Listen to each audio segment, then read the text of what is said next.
Hello, dear listeners. My name is Samiran, and I am a postgraduate student specializing in national security studies at the Department of War Studies at King's College, London. As a student of security studies, I have been engaging at length with topics like security strategies, wars, conflicts, defense funding, technologies, military operations, and so on and so forth. However, seldom do we discuss one of the most important parts and aspects of warfighting, that is, the impact of conflicts and violence on civil societies.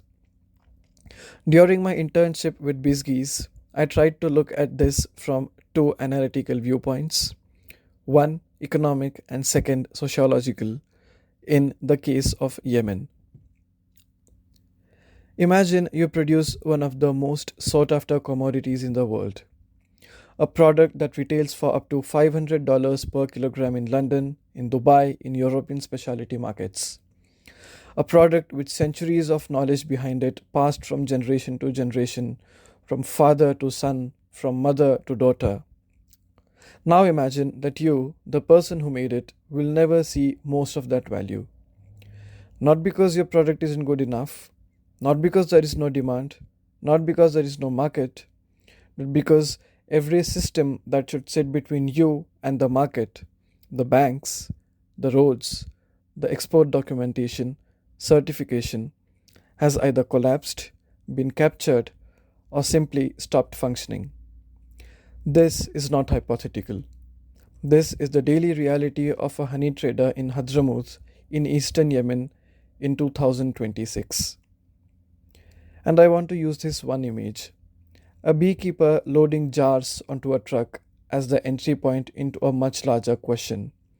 The question that both of my articles tried to answer.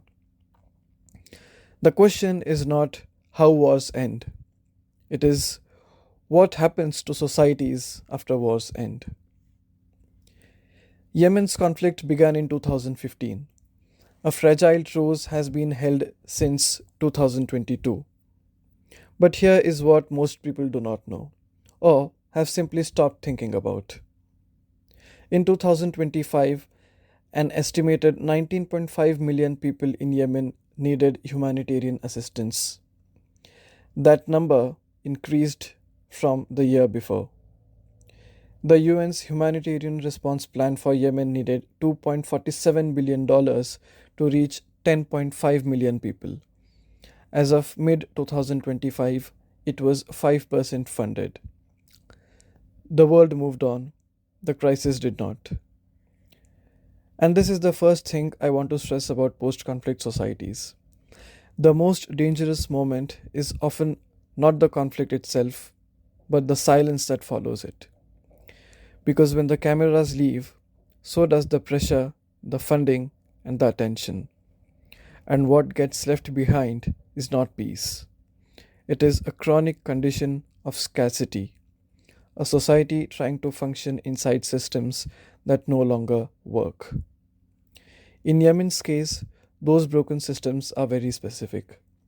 The Central Bank of Yemen split in 2016 when the internationally recognized government relocated from Sana'a to Aden.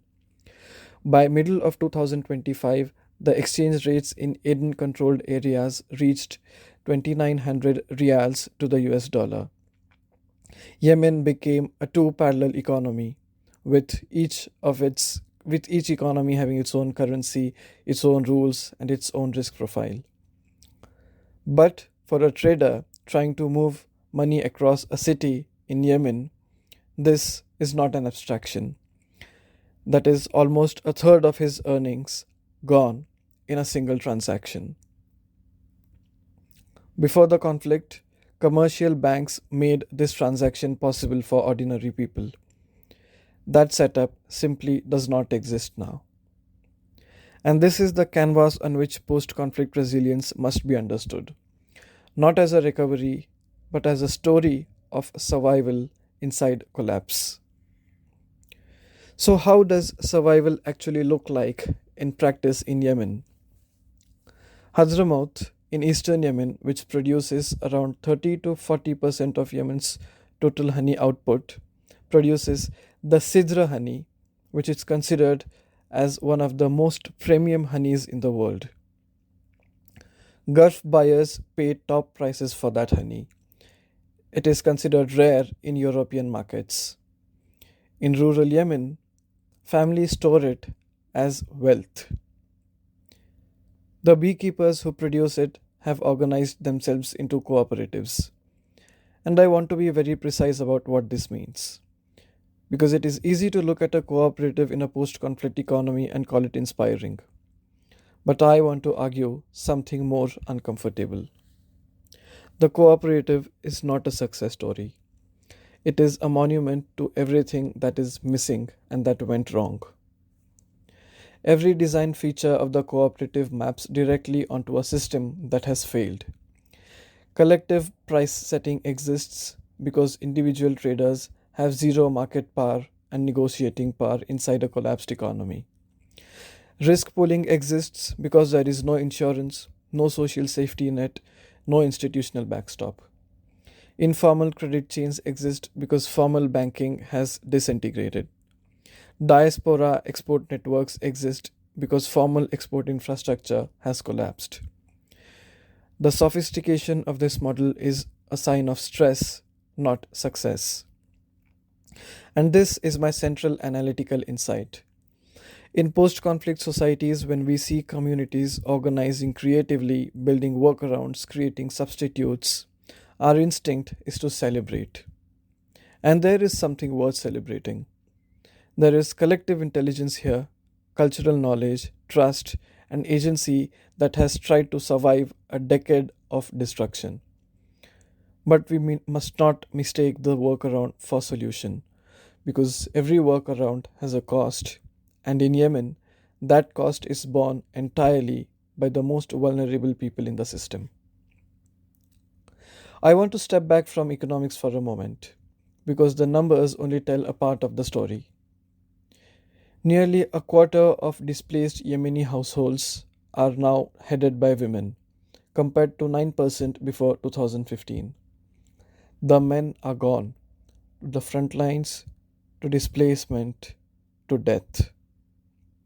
Women are holding the economy together tighter while often navigating movement restrictions and care responsibilities.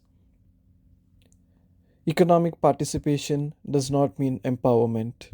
It is a signal of survival inside a collapsed system. And then there are children. Nearly half of Yemeni children under the age of 5 suffer from stenting, a chronic malnutrition disease. 3.7 million children are out of school. More than 11,000 children have been killed or maimed since 2015. These children are now teenagers and young adults.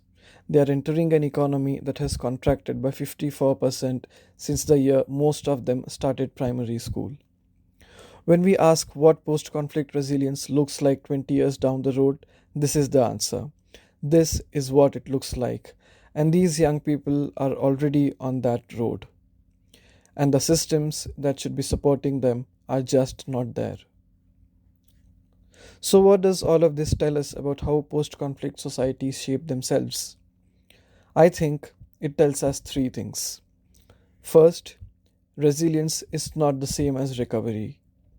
Second, the architecture matters more than the activity. And third, the silence is the crisis. The beekeeper in Hadramaut will open his stall tomorrow again. He will move his honey through channels that should not have to exist, at prices that should be higher, within a system that ought to function better. He has done this for years. Most people outside Yemen have stopped counting how many. The honey is still excellent. He already knows that.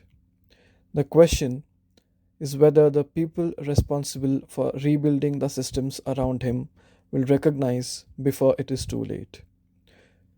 Post conflict resilience is real, it is remarkable, and it is not enough. Thank you.